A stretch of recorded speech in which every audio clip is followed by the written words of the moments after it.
Hi hello അസ്സലാമു അലൈക്കും. എന്തൊക്കെയുണ്ട് എല്ലാ കൂട്ടുകാരുടെയും വിശേഷങ്ങൾ? അപ്പോൾ രാവിലത്തെ കുറച്ച് വീഡിയോസാണ് കേട്ടോ അതിൽ ഉൾപ്പെടുത്തിയിട്ടുള്ളത്. എല്ലാ കൂട്ടുകാരും ഒന്ന് കണ്ട് സപ്പോർട്ട് ചെയ്യാം. അപ്പോൾ ഇന്നും മഴയൊന്നുമില്ല, രാത്രി ചെറുതായിട്ട് മഴ പെയ്ത ലക്ഷണമൊക്കെ കാണുന്നുണ്ട്. പിന്നെ അരിയൊന്നും വെള്ളത്തിലിട്ടിട്ടില്ല കേട്ടോ അപ്പം ചൂടാനായിട്ടൊന്നും. അപ്പോൾ എന്തുണ്ടാക്കുമെന്ന് ഇങ്ങനെ കുറച്ച് നേരം ഒന്ന് ആലോചിച്ച് നിന്നു. പിന്നെ കറിക്കൊന്നും വെള്ളത്തിലിട്ടിട്ടുണ്ടായിരുന്നില്ല. അപ്പോൾ ചില ദിവസം അങ്ങനെയാണ്. കൂടുതലും ദോശ ഉണ്ടാക്കാറ് കേട്ടോ, പെട്ടെന്നാവാൻ വേണ്ടിയിട്ട് തന്നെ. പിന്നെ പൂരി ഉണ്ടാക്കാമെന്ന് വിചാരിച്ചു. ചിക്കൻ ഉണ്ടായിരുന്നു കേട്ടോ ഫ്രിഡ്ജിൽ, അത് ഒന്ന് വെള്ളത്തിലിട്ട് വെച്ചു. പിന്നെ മൈദയും ഒരു നായി മൈദയും അതുപോലെ തന്നെ ഗോതമ്പ് പൊടിയും ഒരു അളവിലെടുത്തിട്ട് ചെറിയ ചൂടുള്ള വെള്ളത്തിലൊന്ന് കുഴച്ചെടുത്തിട്ടുണ്ട്. എന്നിട്ട് പരത്തി പ്രസ്സിലൊന്ന് അമർത്തി കൊടുത്തിട്ടുണ്ട് കേട്ടോ. ഇത് എണ്ണയിലിട്ടൊന്ന് പൊരിച്ചെടുത്താൽ മതിയാകും. അപ്പോൾ അസക്കുട്ടിയൊക്കെ നീച്ച് വന്നിട്ടുണ്ട്. ഓൾക്ക് ഇപ്പം ഇനി 4 ദിവസം മദ്രസ ഇല്ല കേട്ടോ. മറ്റവർക്കൊക്കെ പരീക്ഷ ആയതുകൊണ്ട് തന്നെ 1ാം ക്ലാസ്സുകാർക്കൊക്കെ ലീവാണ്. അങ്ങനെ ഭൂരിയൊക്കെ ചുട്ടെടുക്കുന്നുണ്ട്. പിന്നെ ഭൂരി അധികം ഉണ്ടാക്കിയിട്ടില്ല. അപ്പം ഇനി ചപ്പാത്തി ഉണ്ടാക്കാമെന്ന് വിചാരിച്ചിട്ട് തന്നെ ഞാൻ ചപ്പാത്തിക്കുള്ള മാവ് കൂടി ഉണ്ടാക്കിയെടുക്കുന്നുണ്ട് കേട്ടോ. ഭൂരിക്കുള്ള മാവൊക്കെ ഉണ്ടാക്കി അത് പൊരിച്ചെടുക്കുന്നുണ്ട്. ഇനി ചപ്പാത്തിക്കുള്ള ലേശം ചപ്പാത്തി മാവ് കൂടി ഉണ്ടാക്കിയിട്ട് അതുകൂടി ഒന്ന് പരത്തിയെടുക്കാനുണ്ട്. അപ്പോൾ നല്ല വീർത്ത് വന്നിട്ടുണ്ട് കേട്ടോ നമ്മുടെ ഈ ഒരു ഭൂരി. ചിക്കൻ കറിൻ്റെയും ബീഫ് കറിൻ്റെയൊക്കെ കൂടെ കഴിക്കാൻ നല്ല ടേസ്റ്റാണ്. അതുപോലെ ഗ്രീൻ പീസ് കറിയൊക്കെ ഇതിലേക്ക് പറ്റുണ്ടോ. പിന്നെ ചപ്പാത്തി കൂടി ഇനി ഒന്ന് പരത്തിയെടുക്കാനുണ്ട്. അപ്പം അമ്മയാണ് കേട്ടോ ചപ്പാത്തിയൊക്കെ പരത്തുന്നത്. അപ്പം ഞാൻ കറിക്കുള്ള തേങ്ങയൊക്കെ ഒന്ന് ചിരകിയെടുക്കുന്നുണ്ട്. അപ്പോൾ ഒരു തേങ്ങാമുറി ഫ്രിഡ്ജിലുണ്ടായിരുന്നു കേട്ടോ. അപ്പോൾ അത് മാത്രം മതി എന്ന് പറഞ്ഞുകൊണ്ട് ആ ഒരു തേങ്ങാമുറി ലേശം ഉണ്ടായിരുന്നു, അതുകൂടി ചിക്കനിലേക്കൊന്ന് അരച്ച് പാരാനുണ്ട്. പിന്നെ ജനലൊക്കെ ഒന്ന് തുറന്നിട്ടോ കുറച്ച് വെളിച്ചമൊക്കെ ഒന്ന് അകത്തേക്ക് വരാൻ വേണ്ടിയിട്ട് തന്നെ.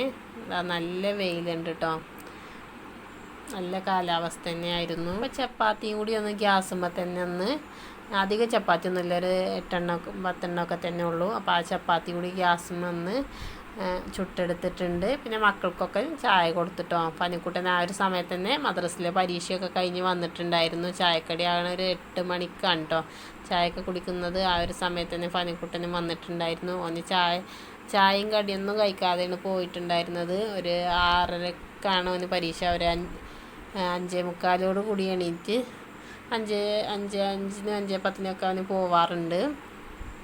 അപ്പോൾ ചായ കുടിയൊക്കെ കഴിഞ്ഞ ഉടനെ തന്നെ ചോറിനുള്ള വെള്ളമൊക്കെ അടുപ്പത്ത് വെച്ചിട്ടുണ്ടായിരുന്നു. അപ്പോൾ റേഷൻ അരിയാണല്ലോ, അപ്പോൾ അത് തിളച്ച് കഴിഞ്ഞാൽ പിന്നെ ഒരു 5 മിനിറ്റ് കൊണ്ട് തന്നെ അത് വെന്തിട്ടും.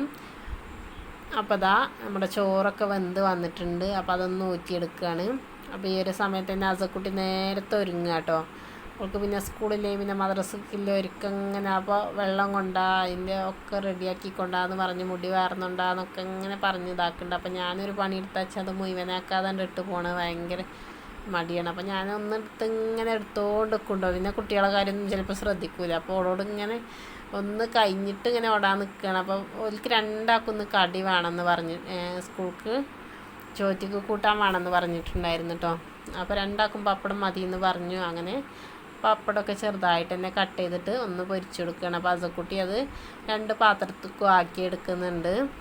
അപ്പോൾ മുടി വരുമ്പോൾ ഞാൻ അസക്കുട്ടിക്ക് മുടിയൊക്കെ ഒന്ന് കെട്ടിക്കൊടുക്കാൻ വേണ്ടിയിട്ട് തന്നെ വാർന്ന് കൊടുക്കാണ്ട്. അപ്പോൾ അസക്കുട്ടീനെ വാരുമ്പോൾ തന്നെ തലയിൽ പേനൊക്കെ എടുക്കാൻ വേണ്ടിയിട്ട് നോക്കുന്നുണ്ട്. പക്ഷേ ഓൾക്ക് ഇഷ്ടമല്ല കേട്ടോ, തലയിൽ പേൻ നോക്കുന്നത് ഓൾക്ക് തീരെ ഇഷ്ടമല്ലാത്ത കാര്യമാണ്. പക്ഷേ എന്നും വാർന്നിട്ടില്ലെങ്കിൽ തന്നെ പിന്നെ ഭയങ്കര ബുദ്ധിമുട്ടാണ്. ചിലപ്പോൾ പേനൊക്കെ നന്നായിട്ട് തന്നെ കൂടുണ്ടോ. അപ്പോൾ ഞാൻ സമ്മതിച്ചിട്ടില്ലെങ്കിൽ ഞാനങ്ങനെ പറഞ്ഞ് പിടിച്ച് നിർത്തി വാരിയാണ്. പിന്നെ മീൻ നന്നാക്കിയതിന് ശേഷം അയില മീൻ ആയിരുന്നു കേട്ടോ.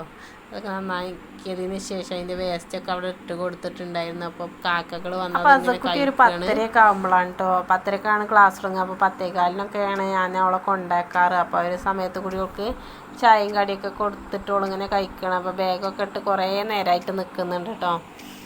അപ്പം ഇനി കുരുമുളക് 2-3 ദിവസമായിട്ട് തന്നെ അങ്ങനെ പൊടിച്ചാൽ മറക്കുണ്ട്. അപ്പോൾ അത് പൊടിച്ചെടുക്കാമെന്ന് വിചാരിച്ചു. പിന്നെ ചെറിയ നനവ് ഇങ്ങനെ തട്ടും. ഇടയ്ക്കൊരു മഴ ഇങ്ങനെ ചാറ്റിലുണ്ട്. അപ്പോൾ പുറത്തിട്ടാലും ചിലപ്പോൾ മഴ കൊണ്ടാൽ പിന്നെയും ഒന്ന് ഉണക്കാൻ വെക്കേണ്ടി വരും. അങ്ങനെ ഇപ്പോൾ 2-3 ദിവസം വൈകിട്ട്. അപ്പം ഞാൻ വേഗം എടുത്തിട്ട് അതൊന്ന് പൊടിച്ച് അപ്പം തന്നെ കുപ്പിയിലാക്കി വെച്ചിട്ടോ. പിന്നെ അവിടെ വെച്ചിട്ടുണ്ടെങ്കിൽ പിന്നെ അതിനുള്ള സമയം കിട്ടൂല. പിന്നെ ഇടാൻ വേണ്ടിയിട്ട് ഞാൻ പൈപ്പ് തുറന്നു പോയിട്ടുണ്ടായിരുന്നു. അപ്പോൾ എങ്ങനെയൊക്കെയാ പൈപ്പ് അവിടെ നിന്ന് പോന്നിട്ടുണ്ട് കേട്ടോ.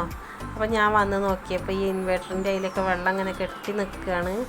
അപ്പോൾ എങ്ങനെ തുറന്നത് എനിക്ക് ഓർമ്മയില്ല കേട്ടോ. അപ്പോൾ അസക്കുട്ടി അത് പൈപ്പുമ്മയൊക്കെ കളിച്ചിരുന്നു, അതുകൊണ്ടാണെന്ന് അറിയില്ല ലൂസായി ഇങ്ങോട്ട് പൊട്ടിപ്പോന്നൊക്കെയാണ് ഇതാണ് തോന്നുന്നത്. അപ്പോൾ ഞാൻ ആകെ പേടിച്ചിട്ടോ, കാരണം ഇൻവേർട്ടറിൻ്റെ അടുത്തൊക്കെ വെള്ളമായിട്ടുണ്ടെങ്കിൽ ഭയങ്കര പ്രശ്നമാണല്ലോ. അപ്പോൾ അങ്ങനെ 2-3 പ്രാവശ്യമൊക്കെ അങ്ങനെ ആയിട്ടുണ്ട്. ഇപ്പോൾ അങ്ങനെ ആവാറില്ല. പിന്നെ എങ്ങനെ സംഭവിച്ചത് എന്നുള്ളത് നോക്കിയിട്ട് എനിക്ക് മനസ്സിലായിട്ടുണ്ടായിരുന്നില്ല കേട്ടോ. പിന്നെ ഈ ഒരു പൈപ്പ് പോകുന്നതാണ് എന്നാണ് തോന്നുന്നത്. എന്തായാലും നിറച്ച് വെള്ളം ഉണ്ടായിരുന്നു. അപ്പോൾ അതൊക്കെ ഒന്ന് തുടച്ചെടുത്തിട്ട് തന്നെ 4 ഇതിൻ്റെ അടിയിൽ കൂടെയൊക്കെ കുറേശ്ശെ വെള്ളമുണ്ട് കേട്ടോ. അപ്പോൾ ഇന്നത്തെ വീഡിയോ അത്രയേ ഉള്ളൂ. എല്ലാവരും ഒന്ന് കണ്ട് സപ്പോർട്ട്